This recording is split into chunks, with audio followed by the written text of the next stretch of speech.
നബിയേ, സത്യവിശ്വാസികളായ ആണുങ്ങളോട് പറയണമേ, അവര് കണ്ണുകൾ ചിമ്മണം, ചില കാര്യങ്ങൾ നോക്കരുത്. മിന്നബസ്വാരി, എപ്പോഴും കണ്ണിമി നടക്കണമെന്നല്ല പറഞ്ഞത്. കാണേണ്ടാത്തത് കാണേണ്ടി വരുമ്പോൾ അവരോട് കണ്ണ് താഴ്ത്തണം എന്ന് പറയണം. ഇന്ന് ചെയ്യാൻ പറ്റിയ വലിയൊരു ഇബാദത്താണത്, അല്ലേ? മൊബൈൽ നോക്കുകയാണെങ്കിലും, ഒരു മാഗസിൻ നോക്കുകയാണെങ്കിലും, റോഡിലൂടെ നടക്കുകയാണെങ്കിലും, ബസ് കയറുകയാണെങ്കിലും, ട്രെയിനിലാണെങ്കിലും, ഫ്ലൈറ്റിലാണെങ്കിലും, ഓട്ടോറിക്ഷയിലാണെങ്കിലും, അങ്ങാടി കിടക്കുകയാണെങ്കിലും, ഷോപ്പിംഗ് മാളിലേക്ക് പോകുകയാണെങ്കിലും, പുരുഷനും പെണ്ണും ഒരുപോലെ ചെയ്യേണ്ട ഒരു ഇബാദത്താണ് യഗുല്ലൂ മിൻ അബ്സ്വാരിഹിം, കണ്ണുകൾ താഴ്ത്തേണമേ. ആരപ്പതാ ഇബാദത്ത് ചെയ്യുന്നത്? ആർക്ക് ഓർമ്മയുണ്ട്? യഗുല്ലൂ മിൻ അബ്സ്വാരിഹിം, കണ്ണുകളെ അവർ ചിമ്മണം. എന്നിട്ട് പറഞ്ഞെന്ത്?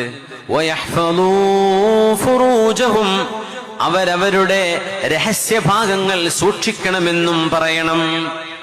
എന്തേ?